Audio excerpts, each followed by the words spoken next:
വെറുതെ ഒരു വ്ലോഗിലേക്ക് എല്ലാവർക്കും സ്വാഗതം. അൽ-ഉലയിലെ ഹെഗ്രയിലേക്കാണ് നമ്മളിപ്പോൾ പോകുന്നത്. വിന്റർ പാർക്കിൽ നിന്നാണ് ഈ ട്രിപ്പ് സ്റ്റാർട്ട് ചെയ്യുന്നത്. ഇതിൻ്റെ ticket cost 95 real per head ആണ്. ടിക്കറ്റ് നമുക്ക് ഓൺലൈനായിട്ട് പർച്ചേസ് ചെയ്യാവുന്നതാണ്. അപ്പോൾ നമുക്ക് ഹെഗ്രയിലെ കാഴ്ചകൾ കാണാം. ഇവിടെ വന്നിറങ്ങുമ്പോൾ തന്നെ നമുക്ക് കാണാൻ കഴിയുന്നത് 19-ാം നൂറ്റാണ്ടിൽ ഉണ്ടായിരുന്ന ഹിജാസി റെയിൽവേ സ്റ്റേഷനെ വളരെ മനോഹരമായി റീക്രിയേറ്റ് ചെയ്തിരിക്കുന്നതാണ്.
ഹെഗ്ര സൈറ്റിൽ എത്തിക്കഴിയുമ്പോൾ നമ്മൾ വെൽക്കം ചെയ്യുന്ന ഇതാണ് ഈ കാണുന്നത്.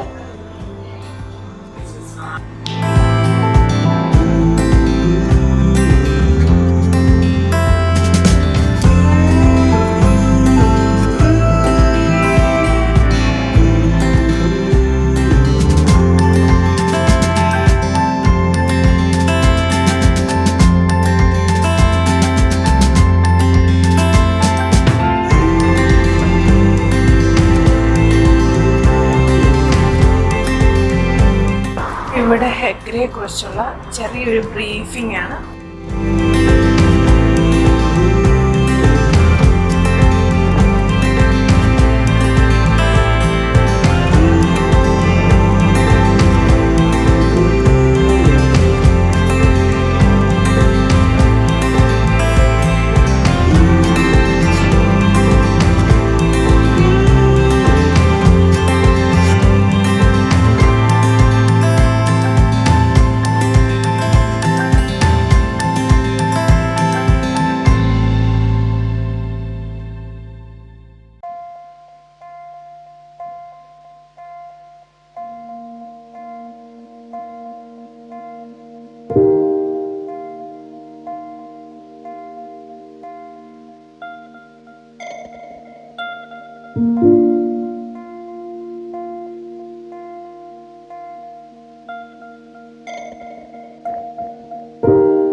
Enjoy the game.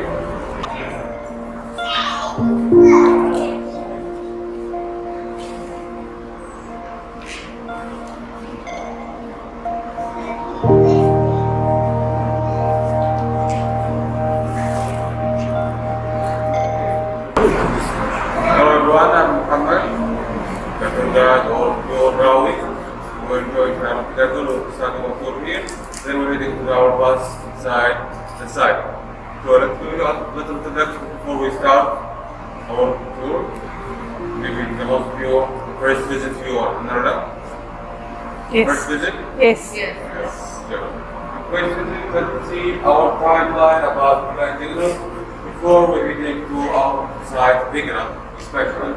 It's the last, the first civilization that we found here in Al-Ula is the old story that belongs from 3,000 to 11,000 BC before Christ. Then we found that it had like available, we found electric materials like that, and shells, materials, spears, and the same.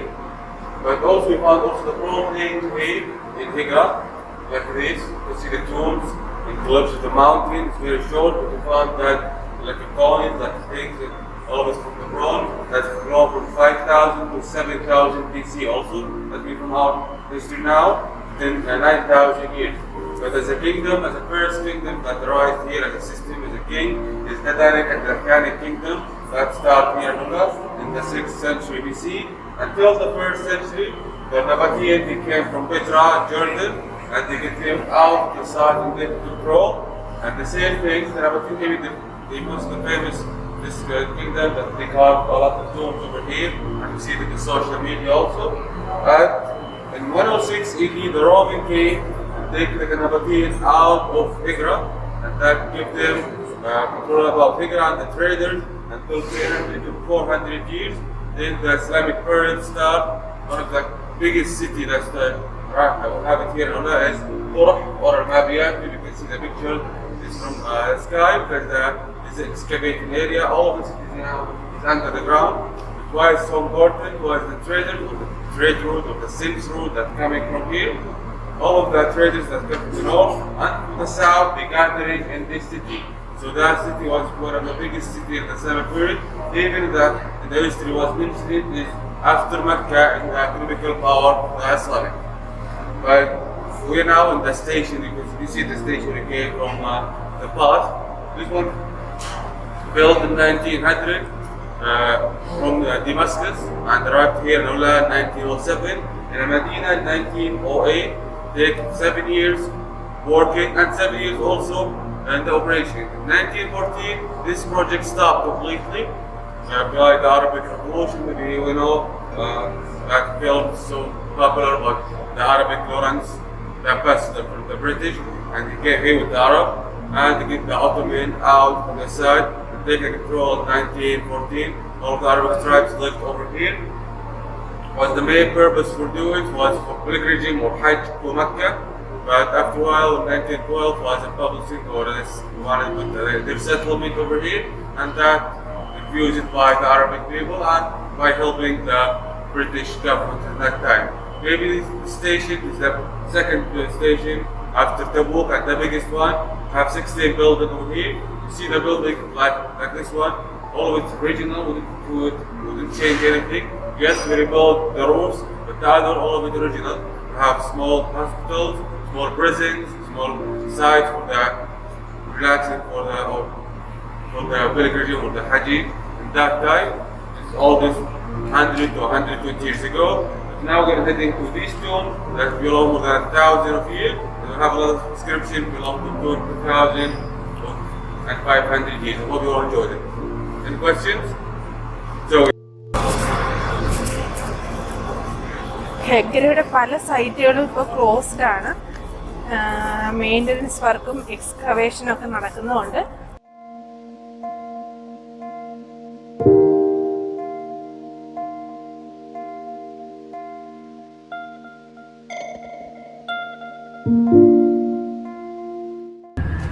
ഇപ്പോൾ നമ്മൾ കണ്ടു കഴിഞ്ഞത് അൽ-ഉലയിലുള്ള Hijazi railway സ്റ്റേഷനാണ്. ഇനി നമ്മൾ ഹെഗ്ര ടോംബിലോട്ടാണ് പോകുന്നത്.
നമ്മളിപ്പോൾ എത്തിയിട്ടുള്ളത് ജബൽ ഇത്ലിബിലാണ്.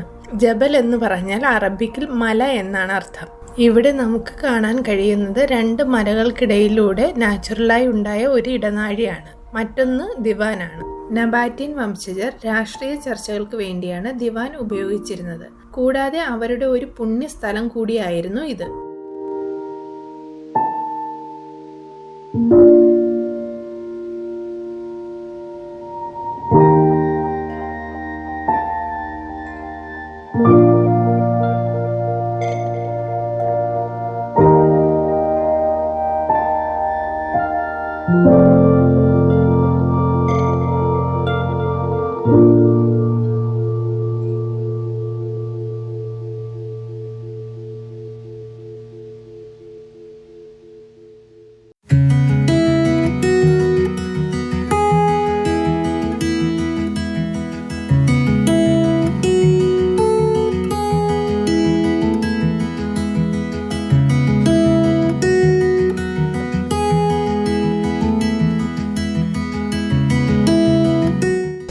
So hello guys, can you come to listen?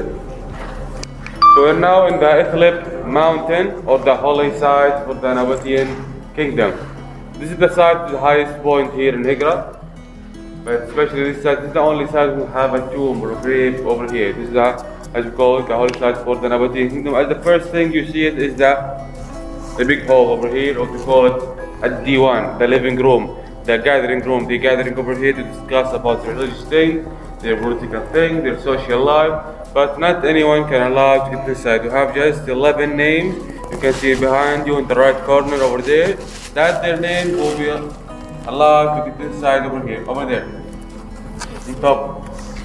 Yeah. So that their name will allow to get inside that Diwan to discuss about the kingdom, about the tribes, about this going. Why is special that 11? The same, you can see 11 Saudi from all Saudi Arabia can go over there, or 11 one from the Arab.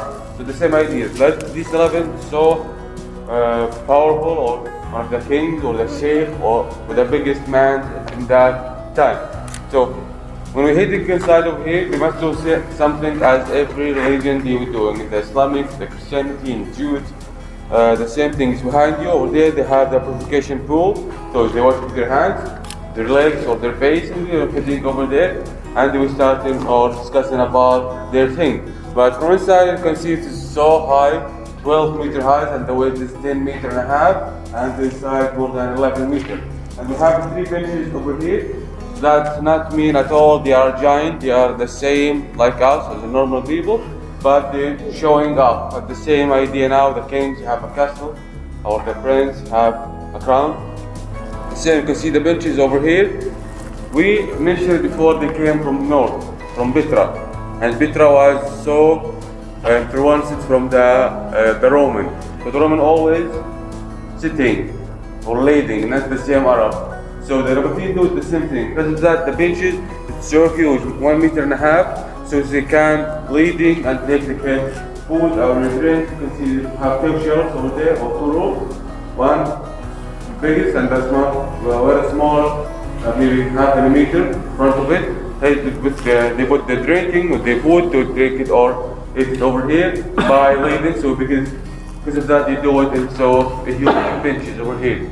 About the Diwan, there's something very clever engineering. Their idea is not just by accident. The sun is not coming inside the Diwan all of the year. Over here, it's not just coming or crushing over there and coming back. And from this one in the morning, it's coming approaching the half of this column, then heading back also. And that gives us a more color. So all of that, we call it service, 5-star service. You can see it's so far from here, from the raid road or the trade road, it's the Sins road, and from the city, and from the tombs, and the highest one, and the sun is not coming inside. Not even a kingdom at that time do it in the same way. After they finish from here, they're heading to the niches, or the mosques, or the temples. You can see from here we start all the temples. Like this one is empty, nothing over there. So they put the statue or the gods go worship it by praying on it. I have another guide over here, but the most famous and important is over there. We will see it together. But if you have any question about Diwan, so let's sit over there and see it together.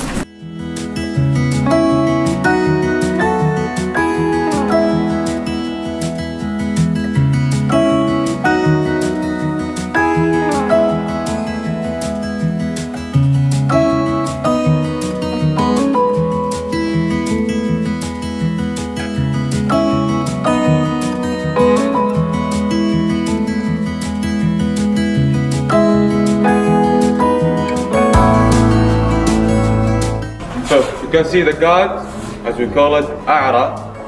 The god A'ra for the Nabataean. You can see the inscription over there. It's one of the oldest inscriptions that I've seen it in this mountain. I read it in Arabic, then in English. Ata Shakuh bin Tawra. Someone is called Shakuh, son of Tawra. He came min Busra, from Busra in Syria, to the god A'ra, and the second of region King Malik, to build this mosque for the god A'ra. So the god A'ra have a lot, also another proof. or more information about the description, he came from Busra. You can imagine why he didn't do it in Busra. Why he just coming all of this mile to do it over here. The same idea why the Muslims must go to Mecca or Hajj. Why he didn't do it in Al-Ula. So the same idea, this is the holy site and this is the holy site for him. So in the second region, King Malik, we know the history from the 50 years BC or 50 years at least before Christ, mentioned it over here. And the word masjid as a produce in the in the history we found it over here. We have a lot of words, we have niches, temples, holy sites, but we didn't found masjid. That's the same that we use it now and almost now in Islam. So the same routine used over here, and that not just even before Islam, before Jesus also. And we have behind you over here Manat, Allah, Uzza. They are very powerful. We mentioned in the Quran, and they worship it even before Christ by the Nabataean kingdom. They have a lot of meaning, like Manat, the female god, Azza, the male, and they have a different definition for every one of them in the history and different by that time. But the most famous one, and we're going to see it usually in every tomb here in Hegra, is the falcon. The falcon is called Du Ashara. Du Ashara. The falcon is usually used in every tomb here in Hegra. From believing in the Ashara, all that happened in the mountain. They believing anyone buried in the mountain go to the heaven, and anyone buried in the ground, he will stay in the ground. So from the falcon, we call it the shara, the flying your soul from this life to the other life will be immortal. So because of that, the tomb is so big and so huge and so beautiful. So because they believing gonna live all their life after death in that tomb. Even the house is very small, nothing over there. But the tomb is so huge in believing in the shara. This side we have from here is 7 mountains, we call it Ithlib mountains, all of it. But we're gonna heading to the tomb to see it together. You can see, take your time now, taking pictures, and ask me if you want.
ഹെഗ്രയിലുള്ള ഒരു ടോംബാണ് ജബൽ അൽബനത്ത്.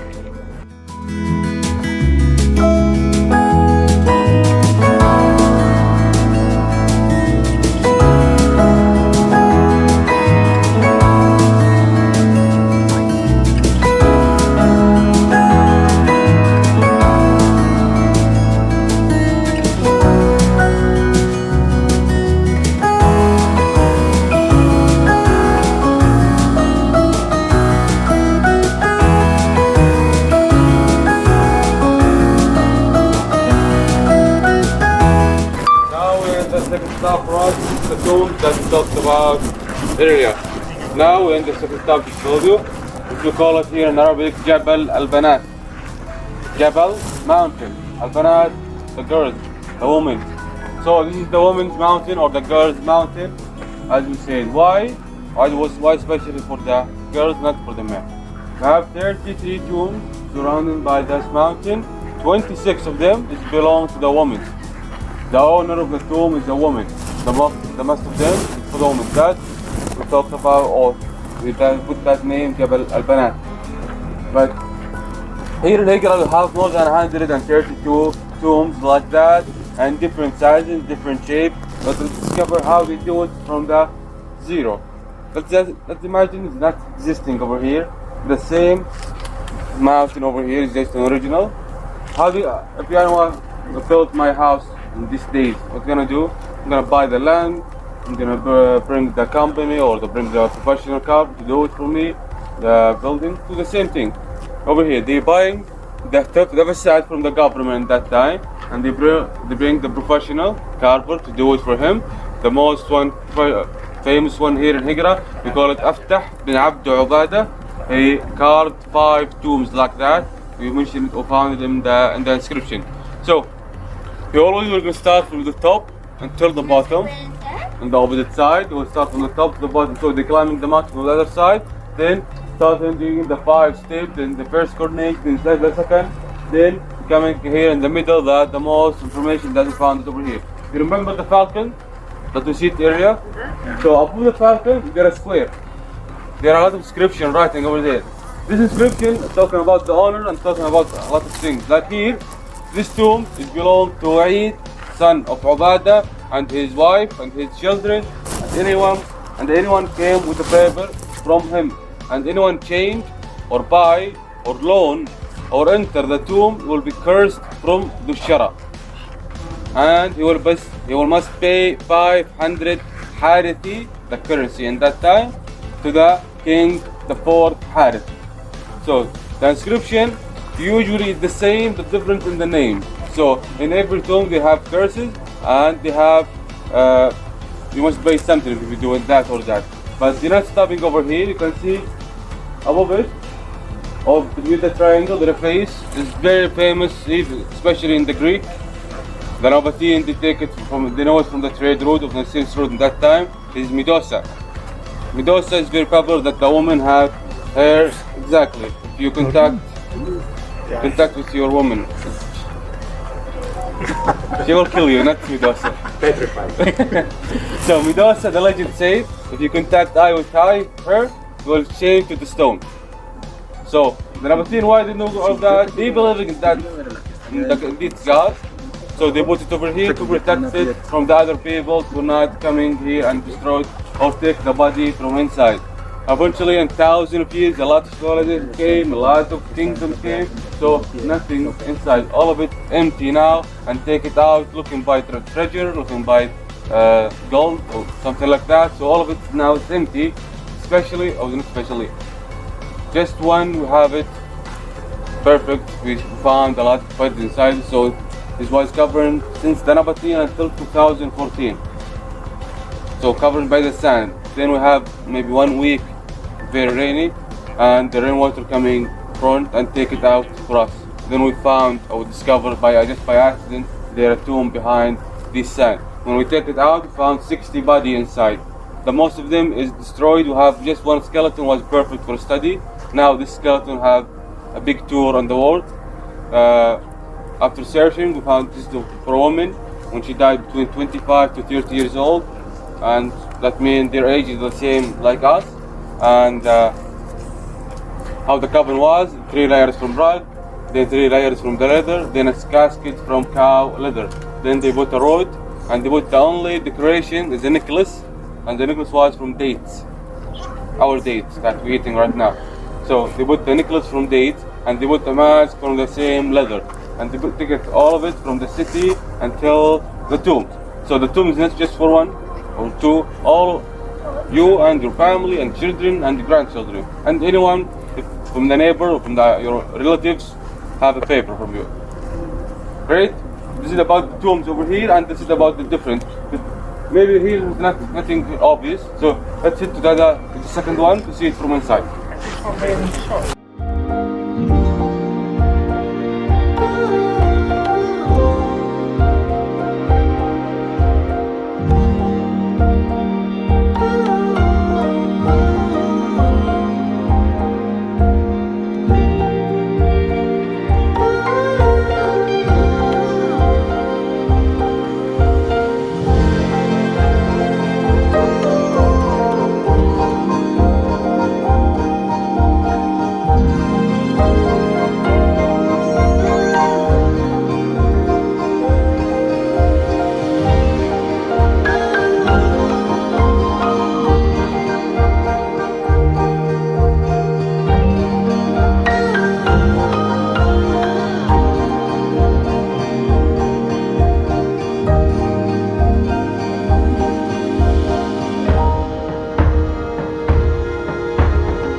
ജബാൽ അൽബനാദ് ഡോംബ് കണ്ടു കഴിഞ്ഞു. ഇനി നമ്മൾ തിരിച്ച് ബസ്സിലോട്ട് കയറുകയാണ്.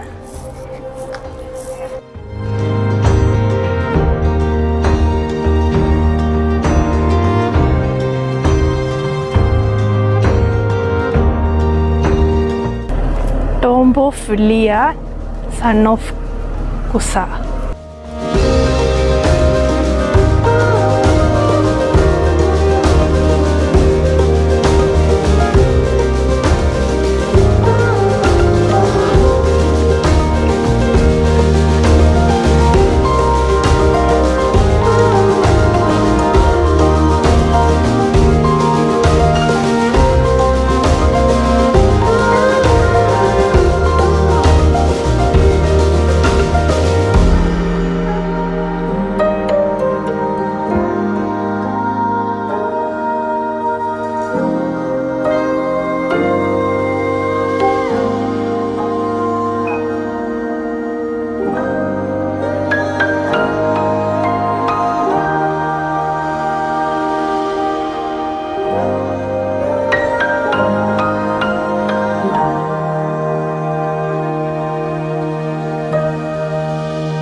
അങ്ങനെ നമ്മൾ ട്രിപ്പൊക്കെ കഴിഞ്ഞ് ഹിജാസ് റെയിൽവേ സ്റ്റേഷനിൽ തിരിച്ചെത്തിയിട്ടുണ്ട്.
അപ്പോൾ നമ്മുടെ ഇന്നത്തെ യാത്ര അവസാനിച്ചിരിക്കുകയാണ്.